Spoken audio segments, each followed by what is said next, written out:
Hello, and welcome to a new episode of Think Tank. I'm your host, Paul Zimmerman, and I am joined today by a very special guest, Billy McAllister. We are filming this on World Diabetes Day, and November is also designated as Diabetic Eye Disease Awareness Month.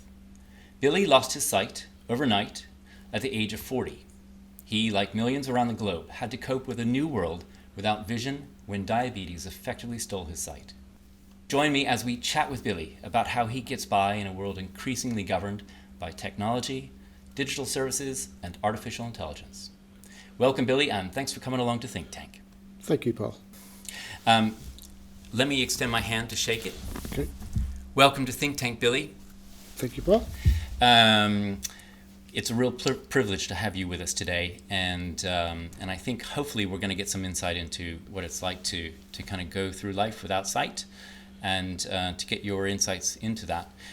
Firstly, I ask this question of almost everyone who's kind of started the podcast with us, and today when I realized I was going to ask you this question, I realized that this is not an easy question to answer, I suppose, because every day you must face challenges with travel. And the first question I ask is, how was it getting here today? So can you actually help us understand, you've traveled from the South Coast up to see us today. What does a journey take? What is it like for you getting all the way up here? I guess it's a two-part answer, because if I was to do it as an individual with no sight, it would take a lot of planning, extreme lot of planning of what train am I going to get, how do I get to the platform, what connection train I have to get, and basically have a plan B for any possible diversions, any cancellations, etc., etc. It's very elongated and a lot of planning required. Now, today I was fortunate enough to come here with my wife, where it was pre-planned for me, to your point, but it still involves a lot of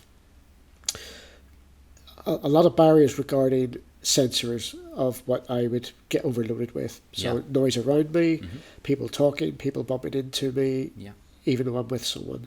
There's still a lot of unpredictability about getting here, and that causes a lot of stress. Even though I've been blind for 15 years, for instance, this morning the taxi was late, so I'm getting stressed, thinking, right, we didn't really give ourselves a lot of wriggle room to get to the train station. The taxi's going 100 miles an hour to get to the train station because we told him we were late, or he was late. Right. Then we get to the train station, there's noise all around for the commute travel, because it was 8:30 in the morning. So that involves people rushing about, not really giving a care of someone with a white cane. Getting on the train, there's noise. The announcer on the train is speaking every 45 seconds of the train stops and the security warnings. People's talking on the train, and there's just a lot of noise going around all the time. And I'm actually quite vulnerable because I'm relying on someone to make sure I get from A to B, i.e. my wife. Now, that might sound, okay, you take it for granted, but me as a person with sight loss, the last thing I want is taking anybody for granted. I still need that independence. So I still have to be aware of the possibility of something happening to Lisa, gets ill, okay, now I have to protect her or fend for her. And it sounds a little bit trivial, but nothing in life runs as smoothly as you want. So I've got the sensory overload. I have to make sure, okay, where are we going to? What happens if A, B, and C happens? I have to have an alternative. So the pre-planning has to be so advanced.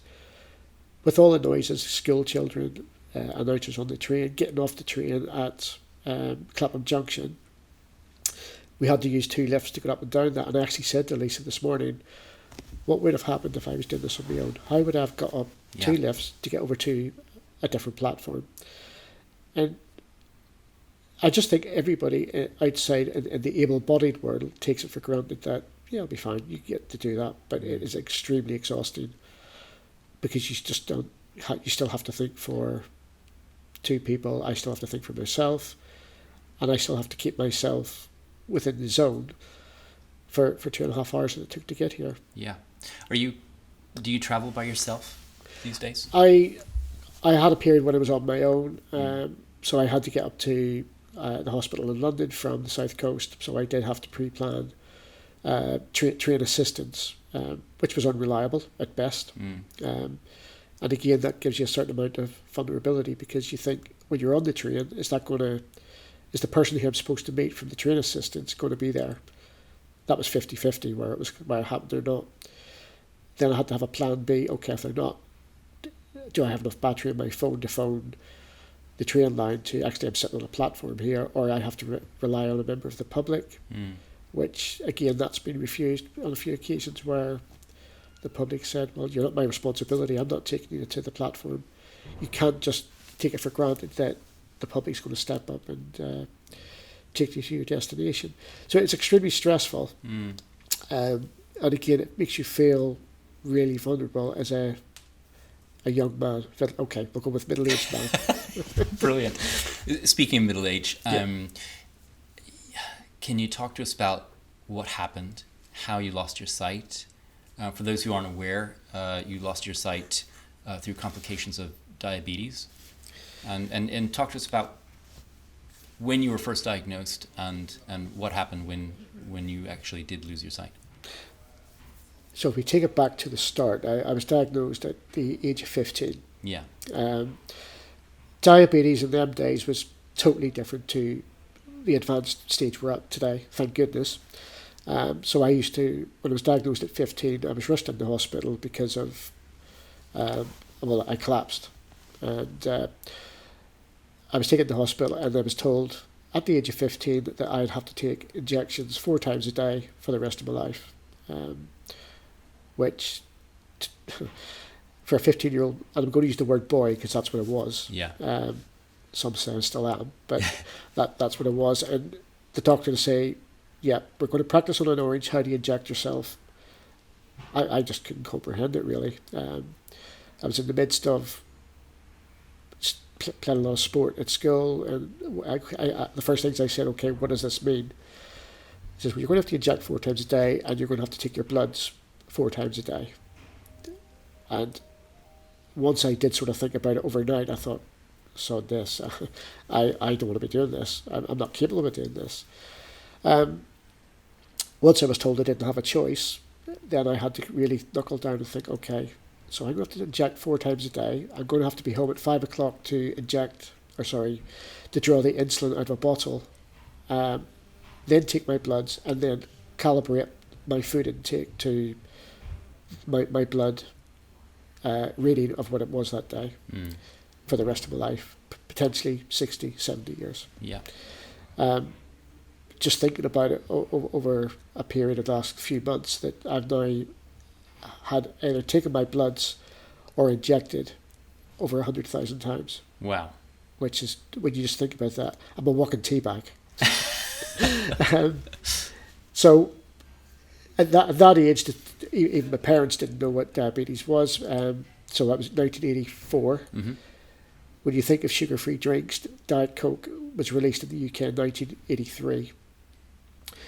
There was no really thought process of healthy eating for food. So I had to eat fish, rice, vegetables. And I know people say that's what you should be eating, but it's a lot different today, where, even Coca-Cola have taken into account of some of the saccharides used within diet drinks are still poor for you, but the salt intake in a lot of foods now have been reduced.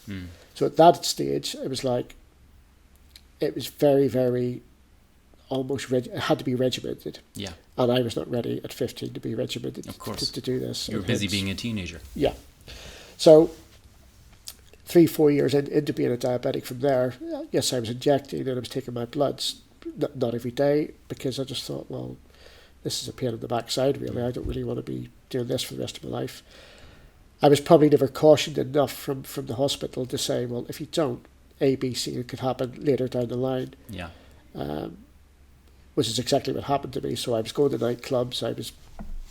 I loved music. I was carrying on, sort of taking the odd beer here and there. I was never a big drinker, but I was drinking alcohol, maybe not eating what I should have been eating, to the point where at the age of 40, I had a heart attack, a triple heart bypass, sight loss, kidney disease, All happened in 1 year. All happened in more or less the same year. Yeah.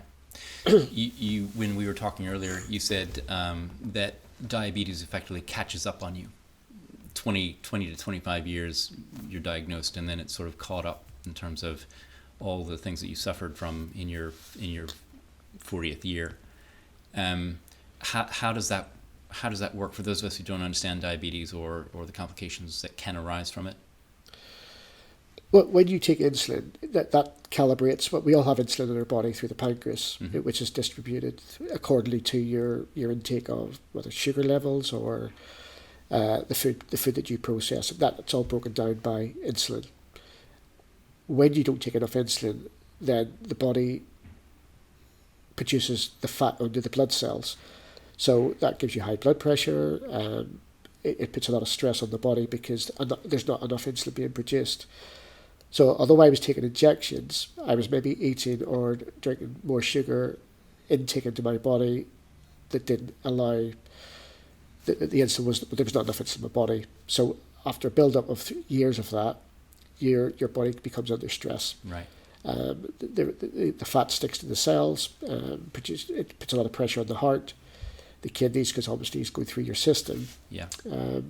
So you're not taking enough insulin to cover all that. 3 times, that's just going to have the pressure on your body. The sugary sort of coating, which if you imagine sugar and water being mixed together, it produces that sort of sticky substance. Yeah. That goes to the back of the eye, where normally you'd get little black floaters. Some people would get with too much pressure on the eye, at the back of the eye, because of the sugar content, and then eventually the pressure just pushes the retina off, and that's what happened to myself. It's diabetic retinopathy. Diabetic retinopathy, yeah. And you lost effectively both retinas in your sleep in one night, is that correct? Yeah, so if it's caught quick enough within an hour or so, you would know your retinas come off. If you catch that and get to the hospital, depending on how the amount of tear within the retina, they can replace that or put it back on again to a certain amount of retinal damage to it, really, but they'll give you enough eyesight to get by. It can be totally restored depending on the tear. Yeah. Mine happened in my sleep, where one came off completely and the second one came off a few hours later, which is quite rare, but that's what happened, and that was irretrievable, really, where both things came off. When I woke up, it left me in total darkness, really. Yeah, that's incredible and horribly tragic. What's your life like since you've lost your sight? Can you talk about those early stages? I mean, when you lost your sight, I guess in a sense, having had diabetes for all of your, since your teenage years, you must have known that there was a potential risk, I guess, maybe with eyesight loss? I obviously go to the diabetic clinics. You get eye screened. Yeah. And they say, look, you need to keep an eye on your, no pun intended. Sure. Keep an eye on your sugar levels. Make sure you're taking your blood levels every day. Basically, being really stringent with your diabetes, really. I wasn't, because I just thought, I'm fine. I feel great. I'm still playing football and carrying on. I had energy. Everything's fine. Didn't get any really real warnings of what could potentially happen. So, through total neglect, really, the inevitable happened. So the early days when I lost my sight, it was massive. Really, the impact was huge. Yeah. To the point, excuse me, where I couldn't work because I didn't know anything about being blind. You were an accountant beforehand, is that correct? I worked in finance, yeah. Yeah, and so we're talking 15 years ago. Was this at a stage when you were, I guess, using technology, using the internet to be an accountant? I was in an office environment. Yeah. There was still a lot of paperwork involved, lodging paperwork and things, but everything was predominantly done through a computer. My employer didn't really know much about, okay, you're blind, but so how do you work as a blind person? Sure. I had no idea because I'd never met a blind person. I didn't get a lot of support, I don't think, from I'm going to use the word blind organisations. Right. I won't name them, but they were, I thought it was quite poor of just getting a fact sheet. Here's what happens when you're blind. If you need support, ring this number, and off you go. Right. Basically. But it had a roll-on effect where I usually am quite positive as a person. It affected my marriage. It affected obviously my employment status, finances.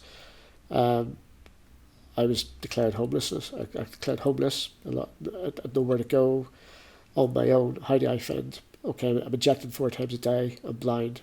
What do I do? Where were you, literally, when you were at this stage where you were homeless? Where ostensibly were you? As far as location-wise? Yeah. At this stage I was living in Yorkshire. Okay.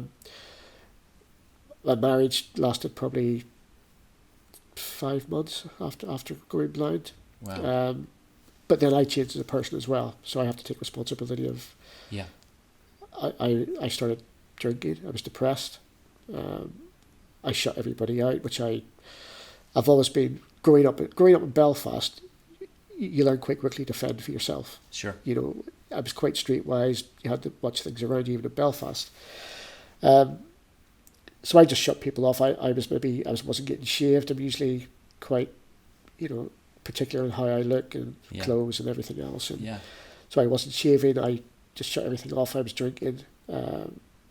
Didn't tell anybody I was homeless, whatever. So I was a case of, okay, I'll got myself in this. I need to get myself out of it. I didn't tell my parents for a long time. Until my parents knew.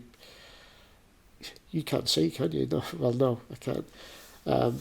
How long did it take you before you could summon the courage to tell your parents that you'd gone blind? Probably, thinking back, it was probably a good 4 to 5 months. Wow. To the point where, I wasn't going home. I used to travel home 3-4 times a year. Yeah. And I thought, I'm going to have to go home here. I'm going to have to say something. Yeah. But I needed to get myself. I looked like the proverbial. I was dishevelled, to say the least. I had no money. £20 in my pocket. I didn't really know anybody. Nowhere to live until I got myself sorted. No job. Nothing. And what saved you, if you mind me asking? I mean, how did you get to a point where you kind of turned your life around? It came to. It's going to sound silly. I was a homeless guy, and I'll never forget it. Said to me, "Christ, you're worse than me." And when it gets to that stage, coming from a job where I was comfortable, in comparative terms, I guess. I had a wife. I was going to watch football regular, travelling around the UK watching football. So I had a life. I had friends. When I lost my sight, the friends went because nobody knew. Okay, you can't come and play snooker with us. You can't go to football. You can't go to watch your football team. My whole life just totally changed. My independence when I couldn't drive anymore. And as I say, I changed as a person. All I wanted to do is listen to music and drink a bottle of vodka, really. I was quite happy doing that. And this is really, 2009, 2010? About 2009, yeah. So, to go back to your question of what changed my life around, I had a choice of, if I carry on this, I'm going to be dead. And one thing I loved at the time was my parents, always close to my parents. And I knew if I asked for help, they would have been the first ones there. Sure. But going back to the fear of repeating myself, I got myself into this self-neglect of years of neglect of diabetes. I need to get myself out of it.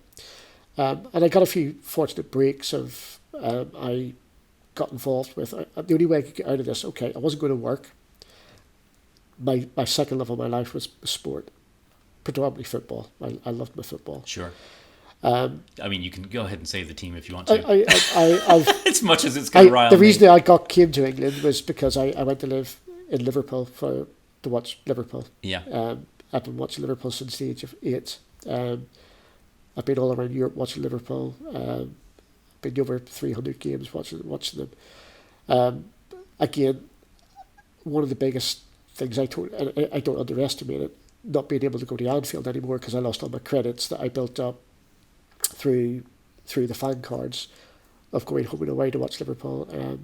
I haven't been down to Liverpool in, I think it's about 8 years. Wow. Okay. And that, it's actually devastating for me because as Lisa, I know is here behind us, I will not miss a Liverpool game on the Liverpool channel, on the because I get the Liverpool channel. They audio cover every game on there that they play. I'll watch the under 20 or listen to the under 21s, listen to the under 18s. Wow. Okay. It's everything to me. Yeah. Where my wife now, who knew nothing about football, probably knows every Liverpool song because she doesn't have a bloody choice. I teach her, I sing it constantly around the house. I sing a lot anywhere around the house. But sure. Music's important to you? It's hugely important. Yeah. I used to sing in a band, so it Lisa will vouch for it. I sing at 5 o'clock in the morning. She doesn't need an alarm clock. I get up and sing. Maybe inappropriate Liverpool songs, but they're there. So aside from a quick aside, Liverpool songs, what's your favourite kind of music, and how important is music? It's very.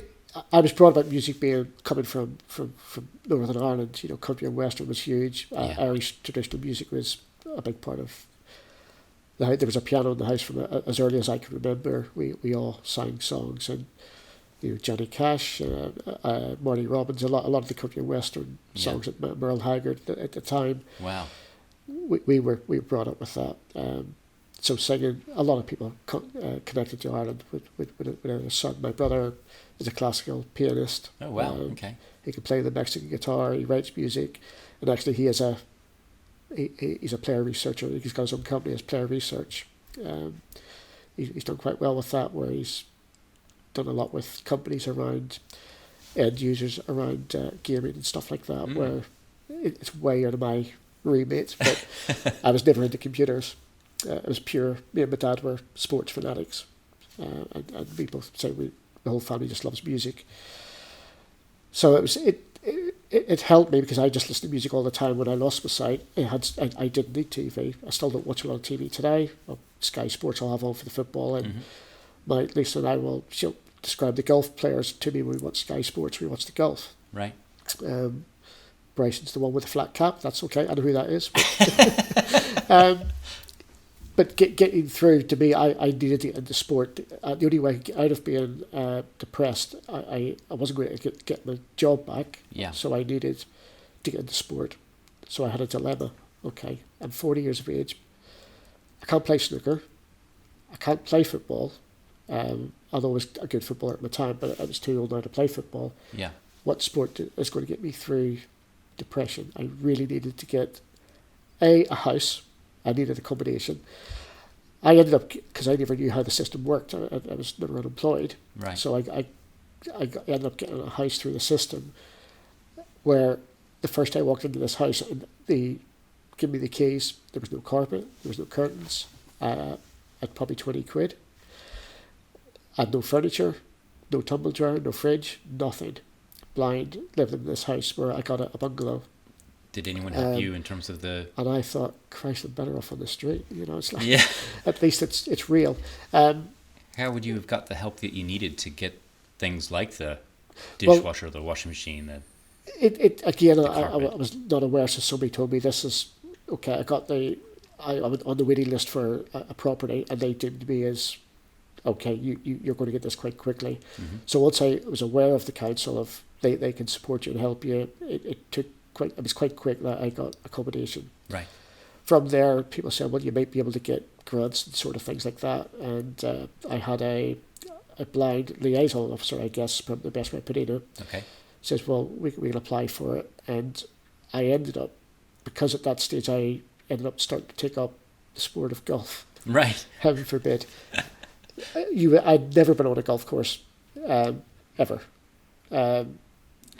Why golf, people say, Christ, that's a long story in itself. Because the ball didn't move, I thought it'd be quite easy to play. And I took the sport quite quickly. I was decent at squash, badminton, racket sports as well. It coincided with getting involved where I got the one-bedroom bungalow, and I had a little small back garden, and I had a brush shaft, and I thought, I'll swing the golf club. I'd use this as a golf club to swing and see what it feels like. Yeah. advanced there to go to a driving range quite quickly. When the liaison officer was taking me up to the golf course. Okay. I met people there because I'll talk my way into anything, whether they like it or not. I'm going to talk to you, and if you don't want to listen, fine, but I'll talk. Yeah.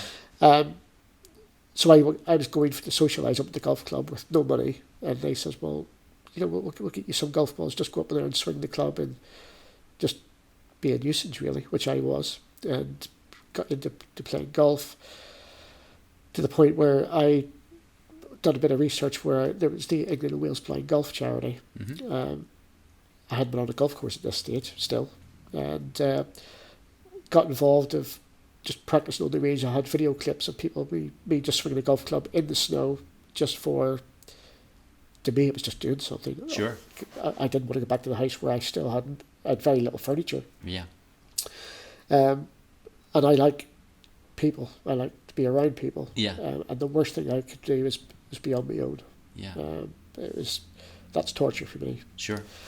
So golf gave you a way to actually get around people, and it gave me a chance to socialise and actually learn around other, well, going back to the charity, getting involved with the England Wales Blind Charity, speaking to other people who were blind. Okay, how do you cook?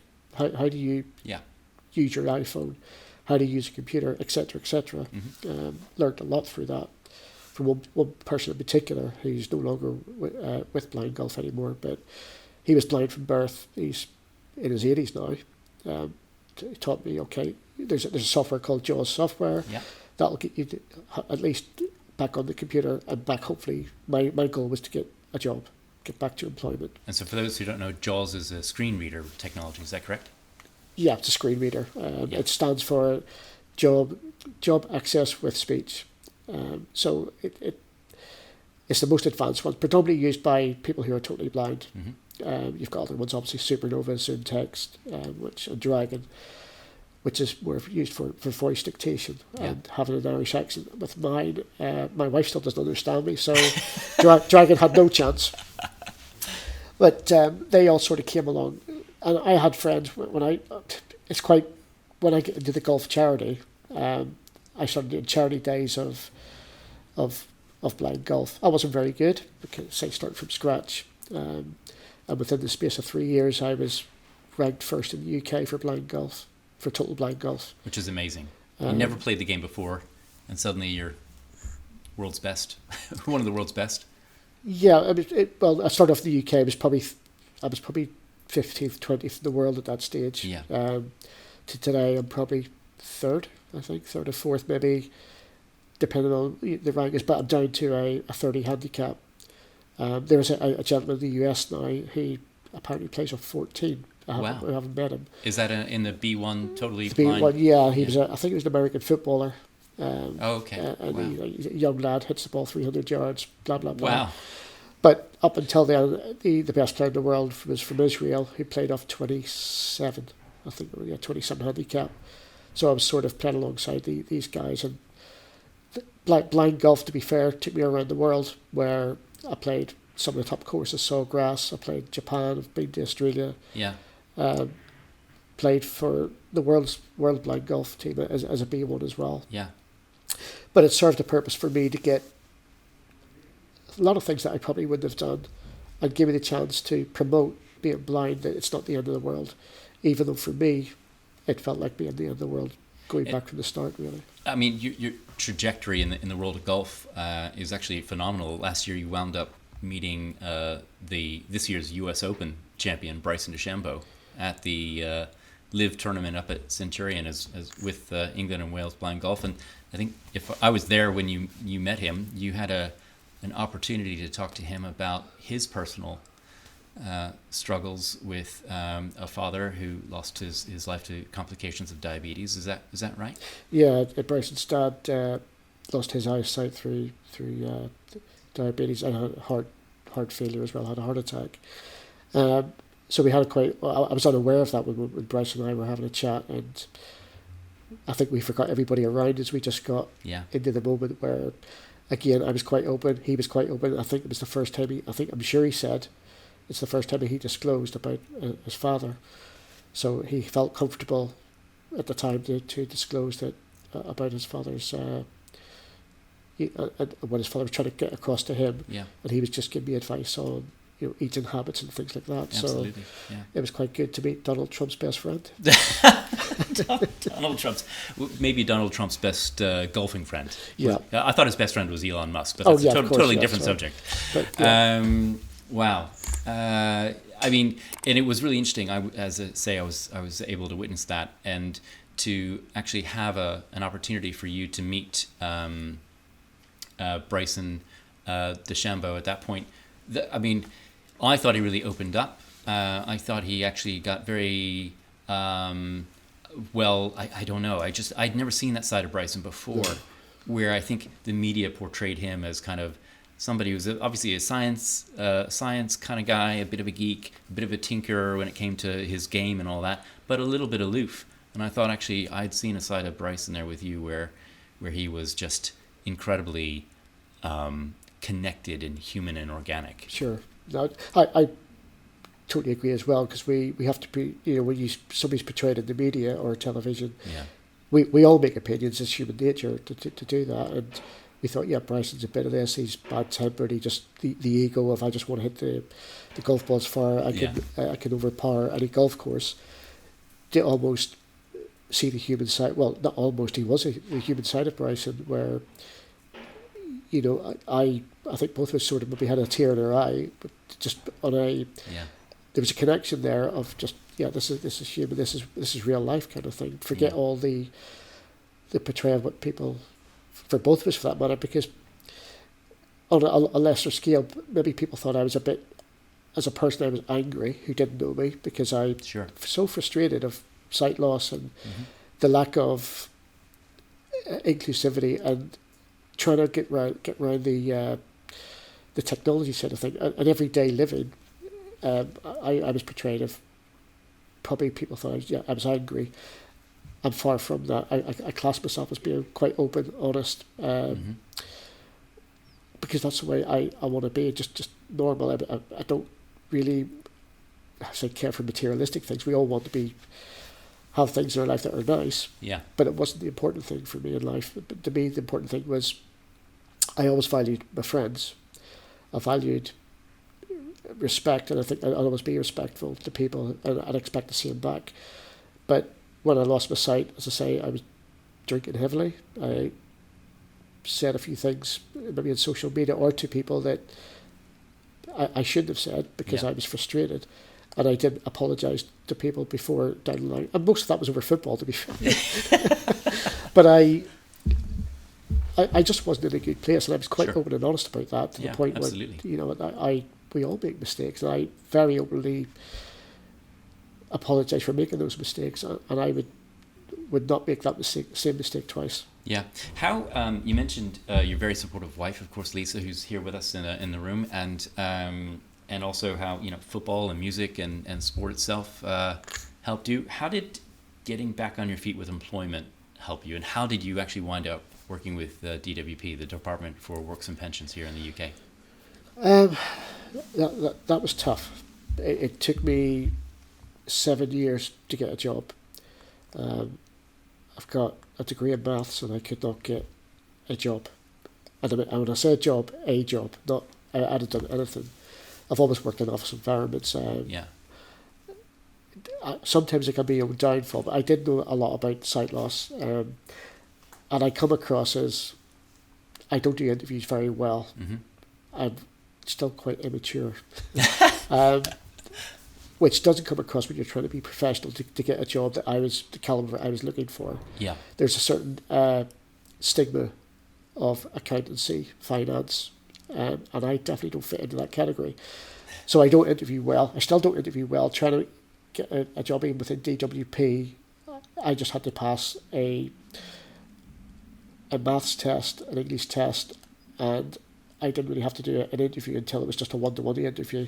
When I get to a one-to-one interview, I probably don't fit the criteria that DWP were looking for, but I passed anyway. Right.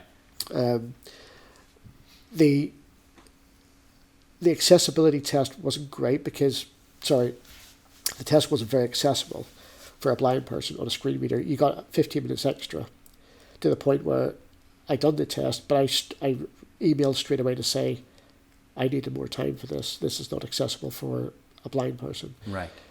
They come back and thank me and let me do the test again, which I passed. And that's come a long way. I today I met some of your colleagues doing accessibility testing within the DWP, which has come along a long way since then. They've really got on board to the point where there is over 1,000 visually impaired people now working for the DWP. Yeah.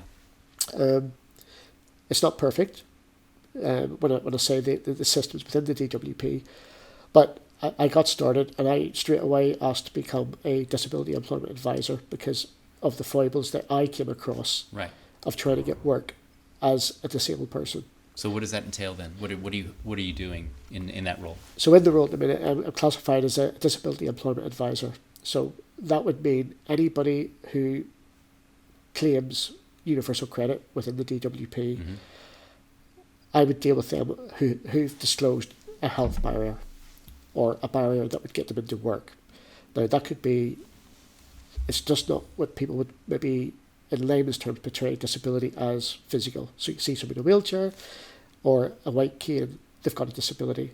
These are hidden disabilities. It could be neurodiverse, which ASD, autism, we don't use the term Asperger's as much, but neurodiverse, domestic violence, ex-offenders, substance abuse, which is drug, alcohol abuse, all of that. So if they've got a barrier, they disclose it on their universal credit, they would come to me and I would support them with programs that would help them to get closer to getting work. And then that would then portray moving forward to speaking to the employer as almost a character reference. This person has, yes, they have autism, but with the right support within the workplace through grants such as access to work and reasonable adjustments, the benefit that person could bring to your pool of staff can very much, you could be missing out something that could be very much a benefit to your business. Yeah. Can I ask you, that's fantastic, by the way, that you're kind of almost giving back to people who were in a similar position to where you found yourself when you were 40 or in your early 40s. How do you find the technology at work to enable you to do your job? It's very much underestimated because if I can put it again in layman's terms, I can't use it. I apologize for using that word over again, but okay, a 7-hour day for myself, my computer, my laptop, everything I do, every email that comes in, it's read out to me. Okay. Every Teams message comes in, it's read out to me. Every time I press a key, it's read out to me. Trying to do that whilst maybe presenting a PowerPoint, maybe doing an interview with a claimant, an email comes in. It is exhausting. Yeah. I would probably send out 50 emails a day, average. I would probably speak to 7 or 8 claimants a day for a 40-minute interview. I have no idea how many Teams messages I would get in a day that are not even for me, but I get them because I have to be alerted through different teams that are coming in. So the computer speaks a lot. It's like having a 3 or 4 way conversation, but trying to focus on one thing at the same time is extremely difficult. Yeah. It's mentally tough, but I need that because if I don't, I can't do the job. Yeah. So there's very little easy way out of that. If you could improve one or two things about, or anything really, about technology that you do use in the workplace, what do you think it would be? It's difficult because I need to know, okay, if I need an important email, I need that email. So I have to listen to every email. Some of them I can disregard quite quickly. Yeah. Unfortunately, if I'm not aware of something verbally, if it comes in, then I could miss it. So every single Teams message comes in, every email comes in, I have to be aware, at least quickly, do I need to know that? It would be good if colleagues were aware to flag it across to me that this is important. I don't need to read. If I can give an example, if an email comes in regarding the lifts are out of order, Yeah. that's going to read it out to me. But for somebody who's sighted, they can skim read their emails quickly. Sure. If that came in, if a colleague was aware to send it aside, okay, this is an important email that needs to be read by everybody because there's maybe a potential bomb alert in the building, for instance. Yeah. Potentially. Obviously, the alarms go off. Or something that's just extremely, extremely important to myself. Colleagues within the office should think, okay, this needs to be read out. And a system of maybe going through like a triage system. Yeah. Where for screen readers, people who use a screen reader, this has to be read. If it does need to be read, almost a level of triage, and then you can read this in an hour. This is going to be alerted to you within an hour. You need to read it in an hour, or you need to read it at your own convenience, not to be read at all. Yeah. That doesn't happen. Every email comes in, it reads it out to me. Yeah. So there's no triage system. And increasingly, though, there are ways, and that you can use artificial intelligence, AI systems now to actually summarize your inbox. Are you familiar with those? Have you tried to use those kind of systems? I think so the systems we use I'm specifically talking about the DWP. Yeah. It's yes, Teams is Microsoft based, but we have a lot of in-house systems as well. So a lot of the systems with the DWP, especially for universal credit, are designed specifically for the DWP or the government. When it comes to Teams, we have to be careful of how it comes in. So basically, they're not synchronized up, which is why I use JAWS. It'd be ideal for me within the DWP to use Apple-based systems, but they're not. Yeah. So to answer your question in a nutshell, no, it's probably not accessible, or the license probably would not cover the DWP applications. Let's talk about basically artificial intelligence and the integration with screen readers and assistive technology. Where would you put the development of artificial intelligence? Where would you put assistive technology and technologies that help visually impaired folks? Where would you put that in the process of thinking about artificial intelligence?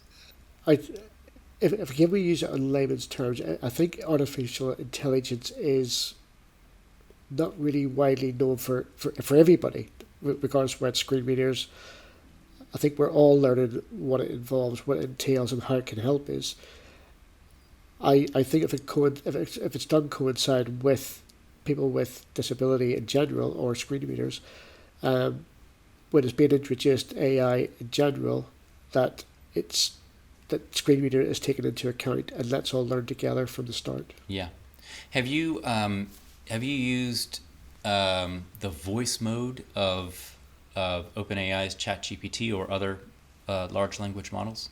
What do you when I'm doing an application for an interview or for a job application? Yeah, we sure. we have played about with it. I say we, but my wife and I, when I was trying to go through promotion at work, a job that I was interested in, and we'd done the GPT. And I think it blew both of us away how much it was used, and how much, wow, God, in seconds they totally revamped my application from even a screen reader's perspective, or a visually impaired perspective. Yeah. It's not something I would have.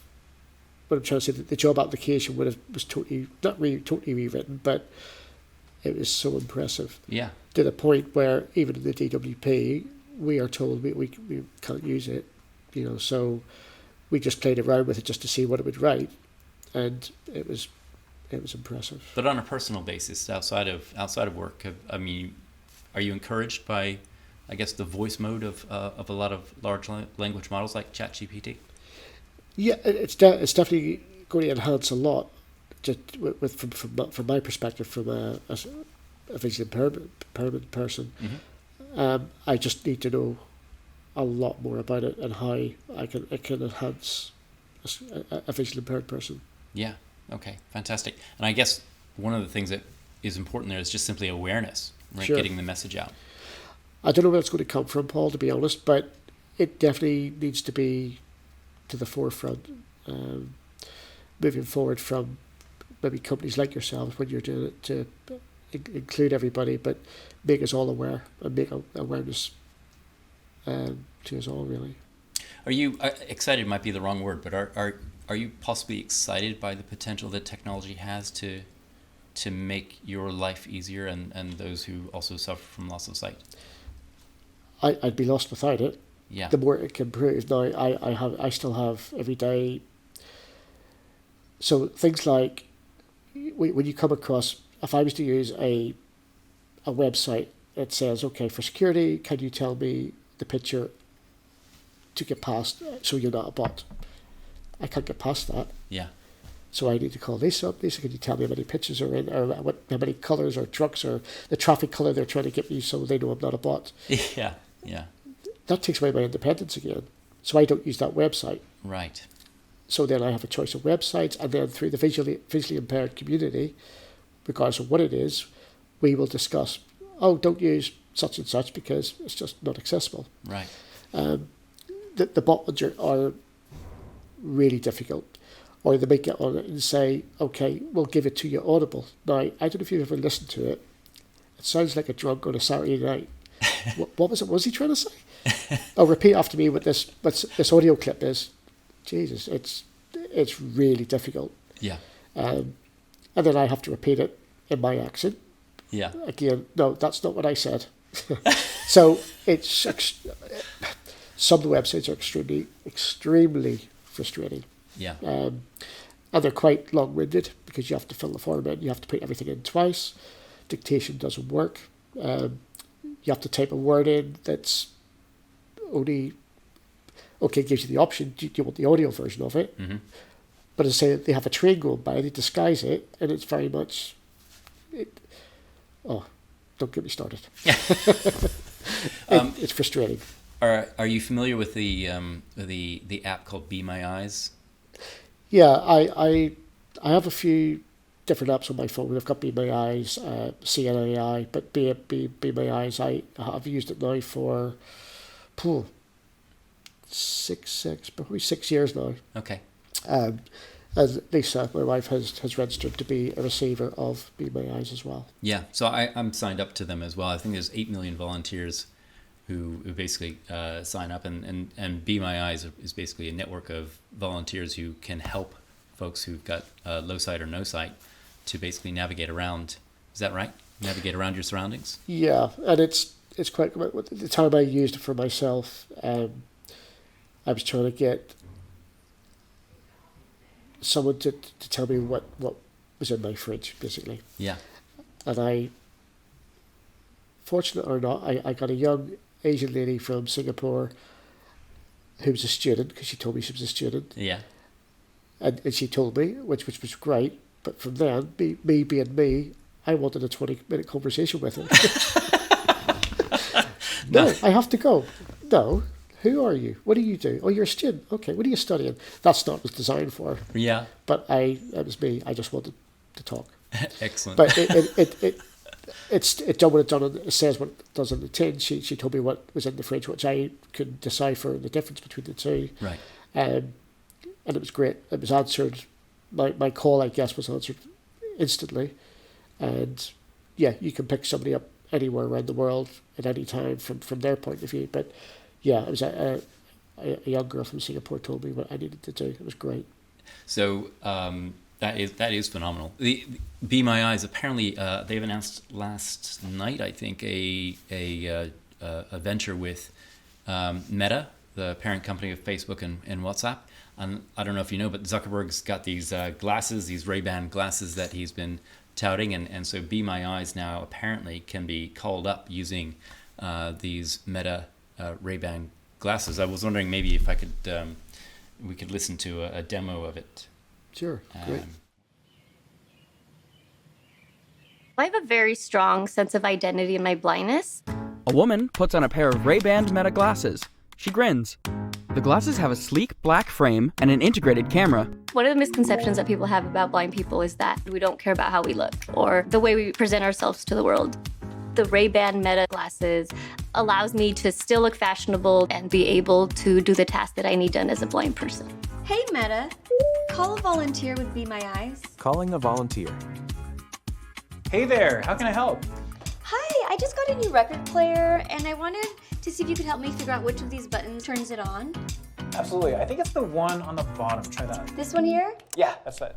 Perfect, thank you. She moves to the rhythm. Being able to connect with a human through the Be My Eyes call feature makes a world of difference. So we spoke about basically how technology is making it easier for us, I guess, to deliver assistive technologies. What do you think about the idea of wearing glasses where you could then, talk to somebody on the other end of Be My Eyes or some other related kind of assistive tech? Just while you were playing that, something went just through my head. My wife and I went through my underwear drawer last week, and I had 110 underwear items. And I just had an image of, say, can you find my G-string, please? I want the gold one. And, Fantastic. Yeah, so that could be quite handy. Yeah, that could be quite... Well, privacy is actually a really important issue here, because this isn't just related to folks little or no sight. This is actually, but if we're getting to a place where actually there are other folks who might need either technologies or other humans to help them find stuff, but then in order to discover and find what they're looking for, that would require them giving up some of their privacy to get that answer, if that makes sense. One of the biggest gripes I had is going through all of my sight loss was the post, someone to read the post. Yeah. Because, okay, you've got applications on your phone. Sure. They're not great to read the post. So I was having to wait till Lisa come home. Oh, can you read the post? Now, that takes away your independence. Sure. Again, nothing to hide, but yeah. It's still your post. You've got a tax bill from HMRC. You didn't want to tell Lisa about that tax bill. It is, but you spent £600 on that. Really? So tell me about the technology that you use then to read paper, writing on paper. So at the minute, as sort of it was discussed earlier on, I use ORCAM, ORCAM, okay, which the DWP bought me to read. Documentation through, if I was out seeing an employer or a provider, it's basically an ORC camera on a standard pair of glasses, and that would read any PDF documents or any kind of document that I'm out seeing an employer. It also reads like menus in a restaurant. It does face recognition, so if someone comes up to me, I would say, Paul's approaching you, Paul's in the room. Because at work in an office, like we are here, I have to remember everybody's voice. Very few people, even at my own office, where there's probably 50, 60 people, they'll come into my private office and say, oh, hi, buddy, can you come and see me later? And walk straight out again. Wow. I'll have to say, who was that? Who's that? Now, because my eyes look normal, they just assume that I'll remember who it was. But that's really, really difficult to remember 50, 60 people's different voices. Yeah. So the glasses are quite good for... Do you have any Americans working in that office with you? We have a few. There's a few South Africans. There's just people just think the amount of people, Lisa will vouch for this. Yeah. Who was that? And I've got a PA at work, a support worker called a PA, whatever you want to, and I'll have to say to Nicola, I have no idea who that was. Really? You should, and it's really, people think I should remember. I don't. And in fact, I've got Lisa mixed up. I've said, who was that? Come in. I said, it was your wife. Because I've just got so much going on. Of course. And just a flippant comment in 5 seconds, so somebody's come in, I need to see you after you finished your meeting. Yeah. Come and see me. It's really difficult. What advice would you give to those who are developing, software or technology? What advice would you give either designers or software developers in terms of like ways to maybe think differently? It's a big question, but there's a lot. I'm complaining on a daily basis of people say, yeah, technology, it's got better. Okay, it has got better, but there's a lot there that needs to be adjusted. And the biggest problem I think I've got is people they think from a sighted perspective, and I don't think there's enough. From my perspective anyway, there's enough input from the visual person. So if people ask me to go into your company and said, how can we make this better, I could give a lot of things. Sure. And just to find that one thing, it's really, really difficult. Banking's a big issue. So the mobile banking, from a visual impairment point of view, or a blind person's perspective, it's really hard. And that can be really improved a lot. The banking. Yeah. Why in particular is banking because so difficult? So if I was doing, if I do the telephone banking, because I have to use that, because the mobile banking is not great, because you have to, there's things like put your 16-digit card in. Okay, I have to remember my card number now. Right. Or I have to go into a Word doc, and not phonetically, but I have to go through individual letters and do that and put that in. That takes forever. And by the time I've done that, I could be locked out. Yeah. Okay. So I don't think there's enough thought process put into what you would do if you were to put your PIN number in. Yeah. Your bank card. Take you seconds to do that. Mm-hmm. Firstly, I have to double tap everything in, because every number has to be double tapped. Yeah. So it's taken twice, and then I have to remember that. Then I have to go to the next bit. It just takes so long to do that. Where a simple scanning system would be better. Scan your credit card in, or scan your debit card in to get past the next stage. I can just scan it in a barcode or QR code. Mm-hmm. That's my security put in. They've already got my details there. I don't have to do all the 16-digit numbers of my bank card, or my sort code, or my account number. I've got 3-4 different debit cards. I can't remember them all. Yeah. So I have to go into a Word document and then do it that way, where I think, as I say, a QR scan code just for the card for security. I'm sure there's elements of security around that, but it's a lot quicker. It just takes so long to do banking. Yeah. Other areas besides banking? What else would you? Shopping. Mm-hmm. Online shopping's some are great. I mean, I would try and do the grocery shopping, for instance. Okay. No, Lisa hears me laughing. If I want to go and get a certain brand of beef, for instance, I've used that one. Sure. You've got Irish beef, 5% reduction, fat reduction. You've got 20% fat reduction. You've got Scottish Highland beef. I have to go through every single item just to get the one I want. Yeah. Where, again, a sighted person scrolls down, yeah, that's the one I want. Sure. So for me to do a delivery from Sainsbury's, that would take me an hour just to do 30 items. Wow. Because you do the bread. You mentioned how many breads there is. Yeah. Now, you can search it, but I might want something different. I might not know what's there. I might not know what's on offer. I might not know there's 50% off this item.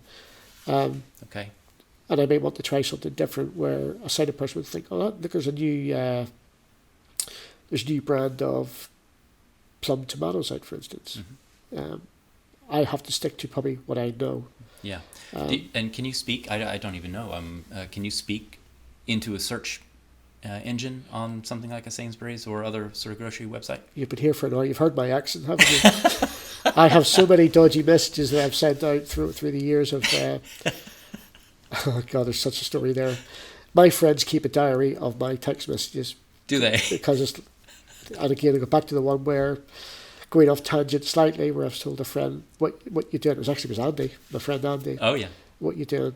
I'm sitting in the garden with a large Pinot Grigio, and he says, "Well, what you do?" Because it came out, "What you sitting in the garden with a large penis." That's how it came out. And they kept it, and they can't remind me. At least remind me. She laughs. The messages that when I send a dictation message. Yeah. For me to type all that out, it's difficult. And it's really difficult to, if I want to edit a word, but I said you probably noticed that today I'm leaving walking, it came out walking. Yeah. For me to go back and try to edit the word walking, I had to get Lisa to do it. Right. It's really difficult. So there's a lot of frustration there. So if I have to dictate, I have to be so pronounced, and that makes it worse. Sure. Because yeah. And that becomes, again, that's just like, I can't even send a bloody simple message.